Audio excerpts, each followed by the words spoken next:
What's up guys, Asian here again with another dungeon guide video. This time we'll be going over Darkshade Caverns 2. One of the things you're going to want to keep in mind with Darkshade Caverns 2 is that a tank in this dungeon isn't particularly useful.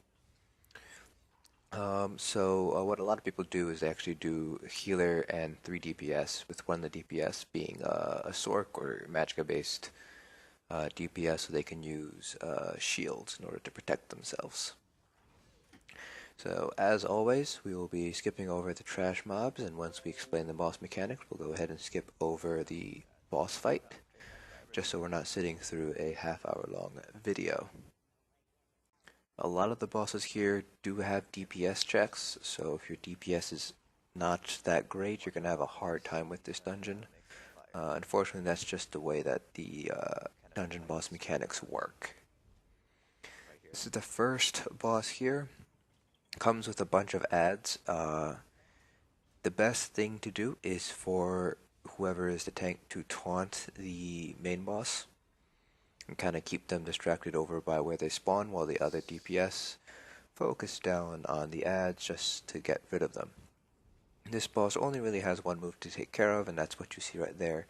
Holds his staff up in the air and kind of breathes out fire from the staff and kind of makes it go around the circle. It does have a very far range, despite looking like it's only within melee range. It can hit you from quite a ways away. So basically what you gotta do is you just gotta kite around. It moves fairly slowly, as you can see. It's not something that you need to be terribly concerned about. You can pretty much heavy attack and still move fast enough to avoid the fire. The only other move he has is a fear move. You can just use break free to get out of that. This is probably the only boss that doesn't really have a hard or soft DPS check. The remaining bosses do have at least some mechanic that does kind of test your group's DPS, whether that's single target or AoE. For this next boss, the room comes with a lot of ads. Just gotta clear them out before you let it spawn. Comes with 2 very large squibs. Then you have the Kwama warrior in the middle. Do not worry too much about the scribs. The scribs will sometimes stun you and drain your stamina, whoever they are targeting. Normally it's the tank, but it can also be the DPS sometimes. Ideally, if you have a dedicated tank, the tank should taunt the 2 squibs, and the healer should throw down shards, or the tank should use heavy attacks in order to get their stamina back after their stamina is drained. While you're knocked down and your stamina is being drained, you can't do anything, you can't use any skills. You can't use break free to get out of it, so healer's just gonna have to keep the tank alive. This is the DPS check that you have to pass. Basically, the boss gains a damage shield and starts slamming down on the ground, damaging everybody in the room. And he will continue to slam on the ground until enough time has passed or everybody dies. So he will stop slamming the ground if you manage to break that damage shield. Like I said, there is a time limit, but the damage continually gets worse and worse. So it's very difficult to survive through that time limit. So the one thing you gotta watch out for really is just that stamina drain, the damage shield.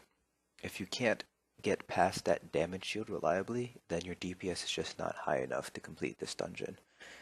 You're gonna need to either form with new people or improve your build, because if you can't break that damage shield and you keep on dying, then there's really no way for you to complete the rest of the dungeon.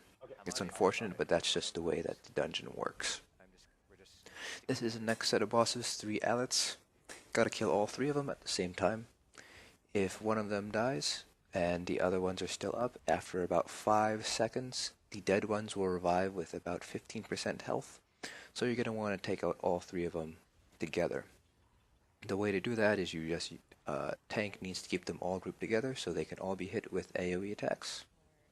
If one of them does happen to die before the other 2, the 2 DPS or 3 DPS, depending on how you run the dungeon, you need to focus down the last 2 and burn them down as quickly as possible. If you have any ultimates that use area of effects, yeah, it's a good time to use them when they're all three of them are pretty low on health, just so you manage to burn them all down at the same time. The Destruction Staff ultimate is very useful for this fight. Do note that this boss fight is optional. You don't have to do this if you don't want to. You can just skip over this fight. You don't need to fight it even for the pledge. This next boss is also technically an optional boss if you're just running the dungeon randomly, but you do need to kill it if you are doing the quest or if you're doing the pledge. He is basically untauntable. He will just teleport around, do a red AoE move down on him, and while he's in the air like that, he's basically you do about 95% of your normal damage to him. There will be a ton of little niches that spawn. These niches are what's going to bring them down. You can see as they die, their electricity goes towards the big boss in the middle. The small ones will spawn, I believe, 3 at a time. The larger one, the medium-sized ones, will spawn 1 at a time. General strategy for this fight is to stick together as a group so the healer can hit you all with healing springs. And just burn down the niches with AoE moves.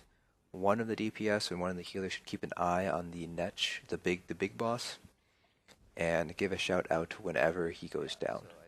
This is if you're using voice communications. If you are not using voice communications, like Discord or TeamSpeak, then you just need to keep an eye on the boss while you are fighting. Because he will go down. The number varies. I believe it's somewhere between like 20 and 30 of them need to die before he goes down and becomes vulnerable to damage. So just keep on killing the ads. Like I said, the best strategy is to kind of herd them together by moving together as a group. If the healer is a Templar, I do not recommend using Breath of Life. Not only is it an expensive heal, it only heals 2 people, versus healing springs, which can stack on each other. So 3 healing springs, you can throw down 3 of them, and you get 3 times the heal. It hits everybody in the group as long as you're stacked together. So for this fight, I would highly recommend using healing springs over Breath of Life as the heal. This fight is technically a soft DPS check, particularly with your AoE cleave damage. Ideally, when you drop the boss down for the first time, you'll be able to burn his health down to about 66% at least. That way, you only have to face the ads 3 times. You can do it with more than 3 pulls, but this fight technically is a DPS check. Check your AoE damage as well as your single target damage. This next fight here we're skipping over. It is a boss fight because you do get a set piece out of it, but it's really just you're facing off against an army of Dwemer trash mob ads that don't really have any sort of special mechanics. So you just have to fight a couple of spiders, lots of spheres, and a couple of centurions. Just AoE them down, use liberal use of your AoE moves when you're fighting against that Dwemer army. This is the final boss. This is the Engine Guardian. The hard mode challenge for this fight is to not pull the levers when he goes into his poison phase. This boss has 3 phases. You have poison phase, fire phase, and lightning phase. What you see right there is the fire phase. He will spew out fireballs randomly.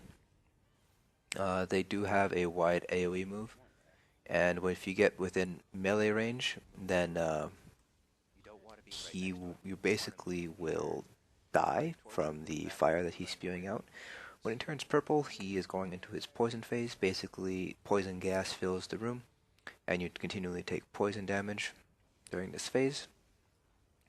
During this phase, you basically want to stick together, have the healer spam healing springs to heal through that poison damage.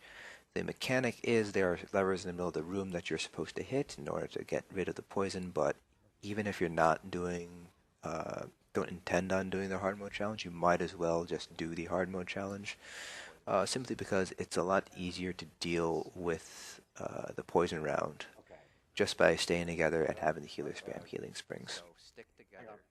The lightning phase, he turns blue. He'll shoot out lightning bolts at you if you are within melee range. It's not exactly melee range. But it is. You have to be close to the boss in order to get hit by the lightning. Keep burning. Okay. There will be Dwemer Sphere ads that spawn throughout the fight. They will continually spawn. They don't stop spawning, so at some point you're going to need to kind of burn them down or kind of focus them down so they're not hitting you with their attacks. So the general strategy for this fight, this boss does not, as you can see, have any sort of taunting mechanic. Taunting is completely useless in this fight. So the general strategy is to stick together as a group so the healer can use healing springs to heal everybody. Move with the boss or move away from the boss depending on which direction he's going in the circle. So if he's moving towards you, you'll kind of want to move backwards while attacking him. If he's moving away from you, you want to follow him, just so you will stay within range to be able to hit him. If you're a melee DPS, the best time to hit him is going to be during the poison phase and the lightning phase, not during the fire phase. There's just too much damage for you to handle during the fire phase.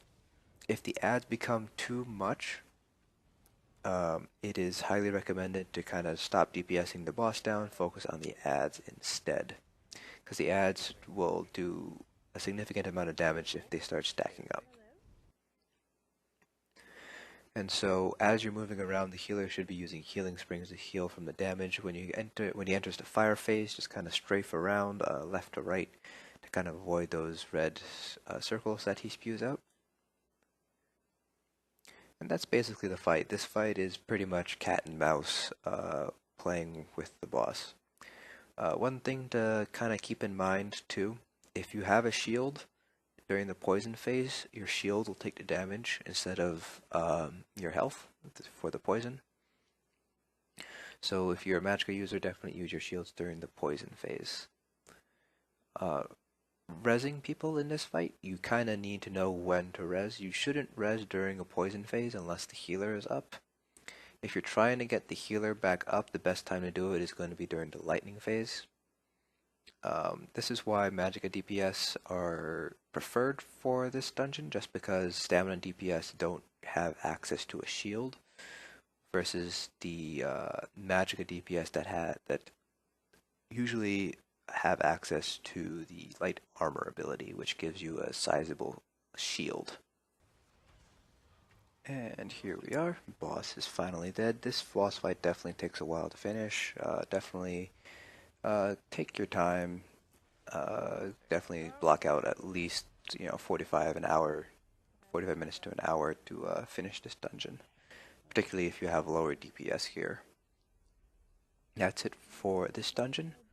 Hope this guide helps. I'll see you guys at the next dungeon.